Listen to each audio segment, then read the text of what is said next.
안녕하세요, 군사돋보기입니다. 드디어 우리가 독자적으로 개발한 국산 전투기 KF-11 보라매가 곧 있을 초도 비행 시험에 앞서 우리 공군의 안준현 소령이 진행한 지상 활주 테스트 모습을 공개했습니다. 속도를 높일 때는 금방이라도 날아오를 듯한데 최근 현지 시각 7월 5일 미국의 권위 있는 군사 전문지 더 워존에서도 한국은 현실화되기 매우 어려운 일정을 성공적으로 달성하고 있다고 극찬하고 있습니다. 이번 달 KF-21이 날아오르면 KF-X 사업 선언 이후 21년 4개월 만에 날아오르는 것이 되며 우리나라는 세계 8번째 초음속 전투기 개발 국가가 되는데요. 더 워전의 기사에서는 KF-11 전투기가 구체적으로 어떤 작전 환경에서 어떻게 사용될 것인지에 대해 자세히 다루고 있습니다. 이 기사에서는 KF-11이 5세대 스텔스 전투기로서의 높은 스텔스 성능을 포기하는 대신 무장 탑재량이 크게 제한되는 F-35 5세대 전투기와 함께 미사일 셔틀로 활용될 때 뛰어난 가성비와 전투 효율을 최대한 이끌어낼 수 있을 것으로 보았는데요. F-35는 뛰어난 능력을 발휘하는 만큼 도입비와 운용 비용 모두 천문학적인 수준을 자랑하고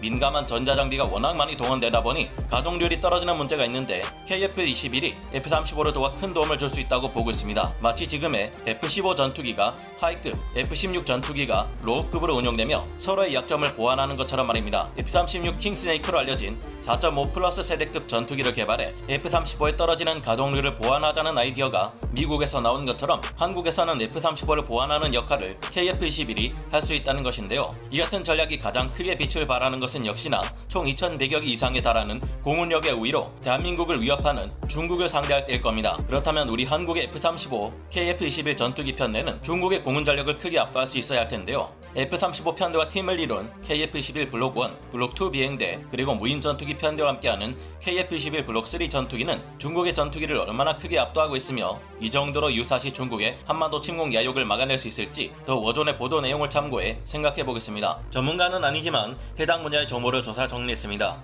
본의 아니게 틀린 부분이 있을 수 있다는 점 양해해주시면 감사하겠습니다. 워존의 기사에서는 KF-11 보람의 운용 유지비가 F-35보다 훨씬 낮은 수준에서 형성될 것이라 평가하고 있습니다. 생산 원가 및 유지 보수 비용을 적절하게 유지할 수 있다면 전 세계에서 가장 폭넓게 운용되고 있는 베스트셀러 F-16 전투기까지도 대체할 만한 잠재력을 가지고 있다고 평가했는데요. 현재도 우리 공군의 KF-16 전투기와 F-15K 전투기는 뛰어난 공중 전투 플랫폼이지만 시대가 지남에 따라 더욱 발달하고 복잡해지는 항전 장비로 개량하는 데 있어 점점 한계에 부딪히고 있는 것으로 평가되고 있습니다. 무엇보다 도입되어 운용된 지 많은 시간이 지났기에 언젠가는 이를 대체할 4.5세대 전투기가 필요해지게 될 텐데요. KF-11 전투기가 개량을 거듭하며 120대 이상 양산되어 안정적으로 운용될 경우 충분히 한국 공군의 전력을 끌어올릴 수 있는 강력한 전투기가 될 수 있다는 것입니다. 중국은 자신들이 개발한 J-20을 두고 F-21을 이길 수 있을 만한 스텔스 성능을 가진 강력한 5세대 전투기라 매번 주장하고 있는데요. 하지만 중국 J-20의 경우 카나드라고 하는 보조 날개가 있는데 이는 비행 성능을 향상시켜주는 데는 도움을 주지만 스텔스성에 있어서는 오히려 악영향을 주는 것이 일반적입니다. 일종의 보조 날개 개념인 카나드 익은 앞쪽에 있을수록 항공기의 기술을 위로 들어올리기 좋게 하며 이는 곧 조종사가 원할 때 빠르게 반응하도록 만들어준다는 뜻이 됩니다. 주날개 근처에 카나드 익을 둘 때는 AJ-37이 그런 것처럼 추가적인 양력을 만들어내기 좋다는 장점이 있죠. 하지만 이런 카나드 익이 스텔스 성능을 강화시키기 위해 RCS 수치를 낮추는 데는 좋지 않은 영향을 줍니다. 정확히는 카나드 익 자체가 악영향을 주는 것이 아니라 카나드 익과 동체를 연결하는 부분이 RCS를 감소시키는데 악영향을 준다는 연구 결과가 J-20 전투기의 제작사인 청두 항공기 연구소에서 나온 바 있는데요. 그래서 J-20은 카나드 익이 RCS 감소에 주는 영향을 최소화하도록 설계되었을 것이라 추정되고 있지만 J-20을 제외한 어떤 스텔스 전투기도 카나드 익을 채용하지 않았던 데는 분명 이유가 있을 겁니다. 물론 J-20은 중거리 공대공 미사일뿐만 아니라 단거리 공대공 미사일 또한 내부 무장창에 장착하기 때문에 비가시거리 교전인 BVR전 상황이 아닌 서로가 육안으로 상대를 볼 수 있는 근접 교전 상황에서는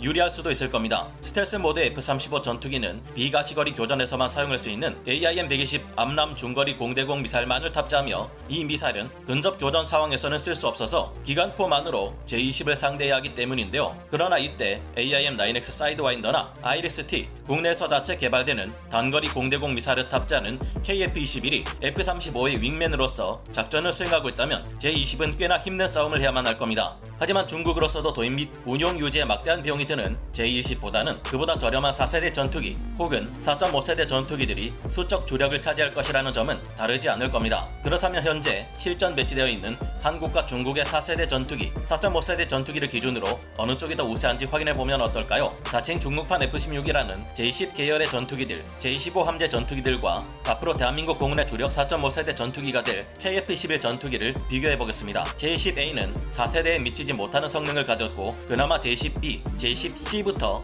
4세대에서 4.5세대 전투기 성능을 지닌 것으로 평가되기에 제10B로 비교하겠습니다. 중국의 4.5세대 전투기 제10B의 경우 외형은 이스라엘이 개발하다가 취소한 라비 전투기와 매우 유사합니다. 제10B는 제10A의 개량형인데요. 이전 제10A는 엔진에 공기를 전달하는 공기 흡입구 디자인이 달라졌으며 공기 흡입구 사이에 빈 공간을 없애 효율을 높였습니다. 그로 인해 기체 레이더 반사 면적 RCS 수치를 감소시키는 효과를 얻었고 통상 알려져 있듯이 스텔스 전투기가 아니라 해도 이 같은 RCS 수치 감소는 전자전에 영향을 주기도 합니다. RCS 수치가 낮을수록 전자전 장비를 통해 적의 공대공 미사일을 교란하는데도 더 나은 효과를 발휘하는 것으로 알려져 있는데요. 하지만 F-21을 닮아 4.5세대 전투기 중 RCS 수치가 가장 낮을 것으로 평가되는 한국의 KF-21에 비하면 제10B 전투기의 RCS 수치는 굉장히 큰 편인데요. 제10B 전투기와 KF-21 전투기가 둘 다 같은 성능의 전자전 장비를 가지고 있다고 할 경우 둘 중 미사를 회피하고 살아남을 가능성이 더 큰 것은 의심의 여지 없이 KF-21이 될 겁니다.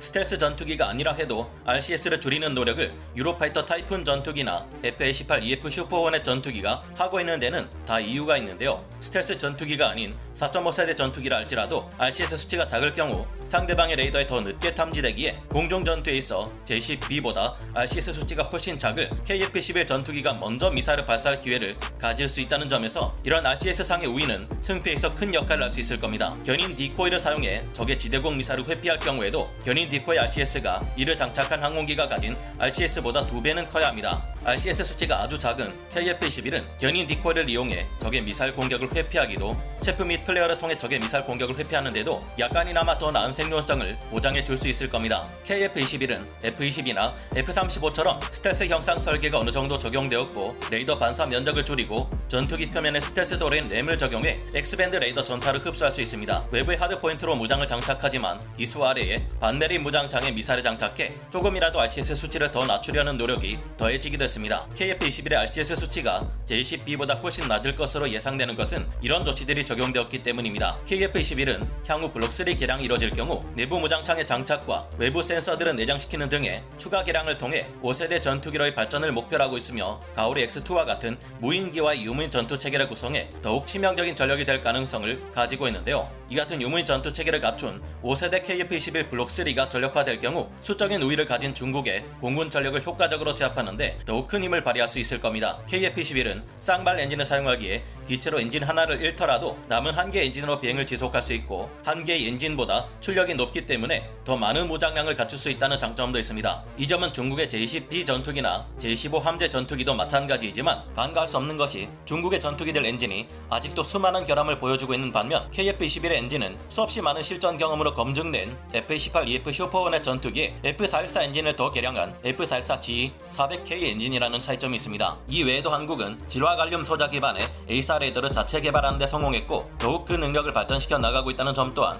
무시할 수 없는 강력한 장점입니다. 현재 공개된 국산 A4 레이더의 TR 모듈은 1088개 정도지만 앞으로 이를 1200개까지 늘려 더욱 뛰어난 성능을 가진 A4 레이더가 개발될 것이라는 계획도 밝혀진 상태인데요. 이에 따라 KF-21 보람에 장착되는 A4 레이더는 1200개의 TR 모듈을 가진 현재 F-35의 AN/APG-81 A4 레이더 성능과 대등하거나 오히려 능가할 수도 있을 것으로 예상되는 상태입니다. 중국의 군사력이 미국마저 위협할 정도로 대단한 것은 사실입니다. 그렇다고 이들을 두려워해 굴복해서는 절대 안 될 것 같다는 생각을 가지게 됩니다. 현재 우크라이나가 수많은 서방 세계 도움으로 선전하고 있는 것처럼 우리 또한 중국의 위협에 대응해 많은 동맹국들과 탄탄한 군사 협력 체계로 대응해야 하지 않을까 생각해 봅니다. 여러분의 생각은 어떠신가요? 오늘 군사 돋보기 여기서 마치고요. 다음 시간에 다시 돌아오겠습니다. 감사합니다. 영상을 재밌게 보셨다면 구독, 좋아요, 알림 설정 부탁드리겠습니다.